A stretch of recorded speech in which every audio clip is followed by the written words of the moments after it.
Para jemaah yang dimuliakan Allah Subhanahu wa taala, mari kita lanjutkan kajian kita, belajar kita kitab Kifayatul Ahyar.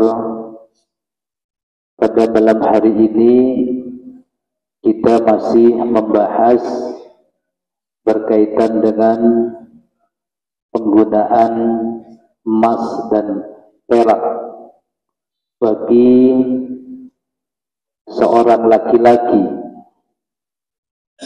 Kalau untuk perempuan tidak ada masalah, tapi kalau bagi laki-laki itu menjadi masalah, dikarenakan emas dan perak itu zinatul nisa, perhiasan untuk para kaum wanita, bukan untuk para kaum laki-laki. Kemarin kita sudah membahas tentang apabila sebagian pakaian itu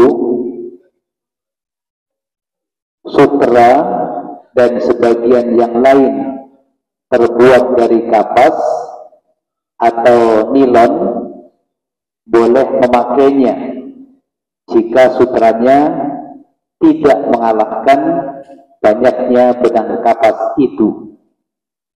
Wa idza kana ba'du sawbi idri sama wa ba'duhu qutnan aw kitanan jaza lubsuhu malam yakudil ibri samu ghadiban.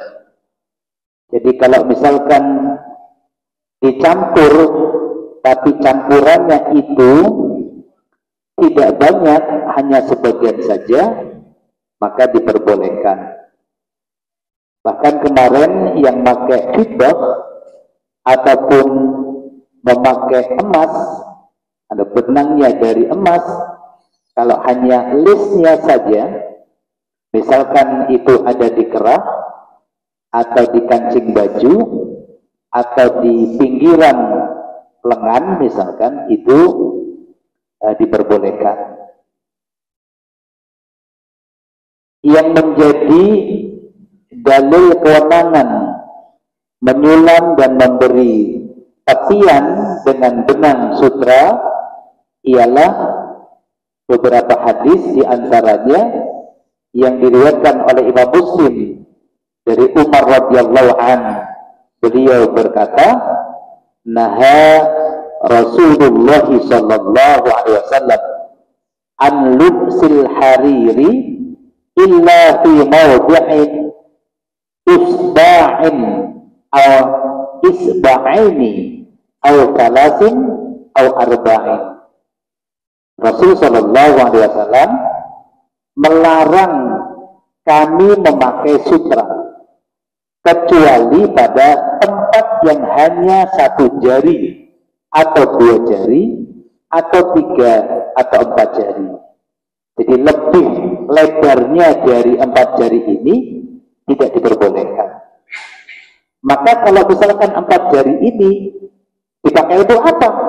Ya untuk list, untuk pemanis, untuk kerah, atau untuk tepian ujungnya baju atau gamis atau kain sarung, itu masih boleh. Yang itu tidak lebih banyak dari aslinya. Nah, ini maksudnya baju gamis yang kita pakai ketika dicampur itu masih banyak baju gamis ini bahannya warnanya seperti ini daripada campurannya. Itu masih diperbolehkan.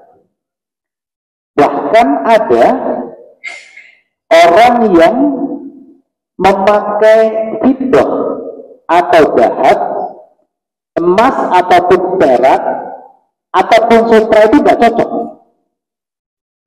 Ada gatal-gatal lah, ada bikin biduran lah, macam-macam. Tapi ada sebaliknya, orang kalau kalau nggak pakai emas, nggak pakai sutra, perak, itu malah badannya rasa tak nyaman. Ya, sebaliknya ada gatal-gatal, tiduran dan lain sebagainya. Nah, itu tipenya berbeda-beda. Ya, kondisi apakah ketahanan tubuhnya atau kulitnya dan sebagainya itu masing-masing orang berbeda-beda. Kata orang, ada yang ngomong kulitnya kulit manis, kulitnya tebal, kulitnya tipis dan lain sebagainya. Yang benar dan tidak itu adalah ahli kedokteran, ahli kulit, ya ahli perawatan, kecantikan dan sebagainya, itu yang tahu. Yang disebutkan itu adalah mengenai menyulam dan memberi tepian pakaian dengan sutra. Boleh.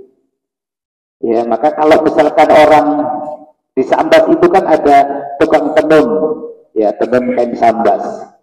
Ketika akan buat, boleh dipesan misalkan, nanti tepiannya ini dikasih benang emas, tepian sini nanti dikasih benang sutra, misalkan. Itu boleh-boleh saja.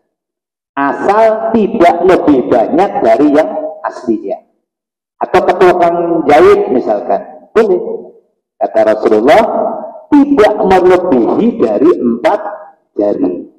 1 jari boleh, 2 jari boleh, 3 jari boleh, atau 4 jari.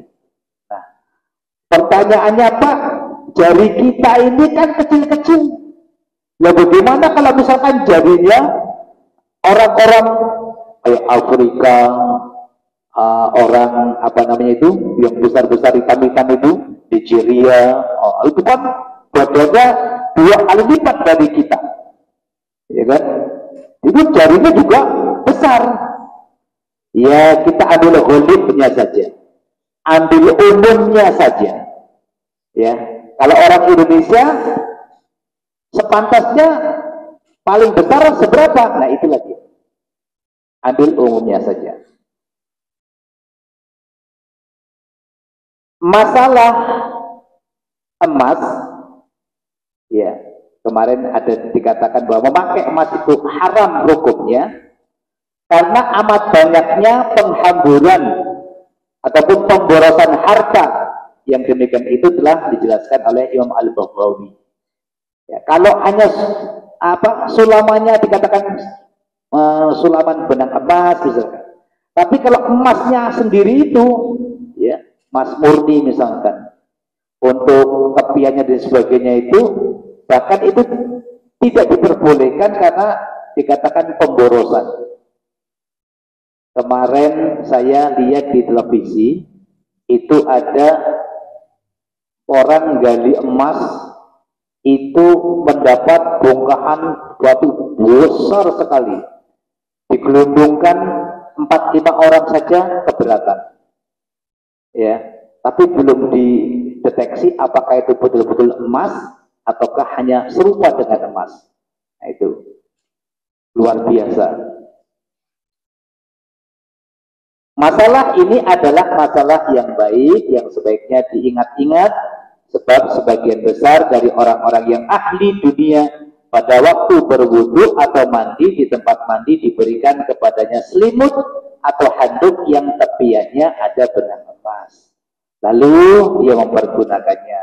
Kadang-kadang dia mendatangi masjid dan meletakkannya di bawah dahinya tatkala sholat. Allah berfirman, "Falyahdharil ladzina yukhalifuna an amrihi an tusibahum fitnatun aw tusibahum adzabun alim." An-Nur ayat 63. Oleh karena itu, hendaknya orang-orang yang menyelisihi perintah Allah takut kepada Allah dari tertimpanya fitnah atau tertimpanya azab yang sangat pedih. Ya tadi itu, yang tadinya mau mempercantik, memperindah dan sebagainya, tapi bisa mendatangkan fitnah. Misalnya, anduk itu tepiannya kok emas, ya kan? Kemudian dijemur Orang tahu itu tapiannya emas tuh, mahal tuh artinya. Artinya kan bisa buat fitnah. Apa? Dicuri orang, diintai orang, omongan orang dan sebagainya, macam-macam. Maka ini sebagian mengatakan kalau dengan emas, karena itu terhitung atau dihitung pemborosan dan lain sebagainya, ada yang mengatakan tidak diperbolehkan. Tapi kalau hanya untuk pemanis, misalkan itu, ya bolehlah. Ya.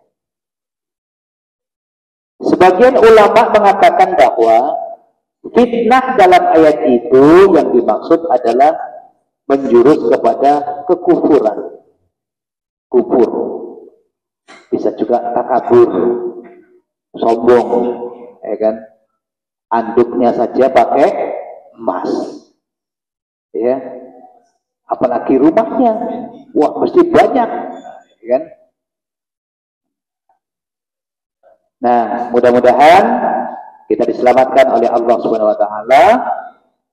Mudah-mudahan kita tidak mendapatkan siksa. Amin ya rabbal alamin. Nah, baik Bapak Ibu sekalian, mungkin ada sharing kemarin yang belum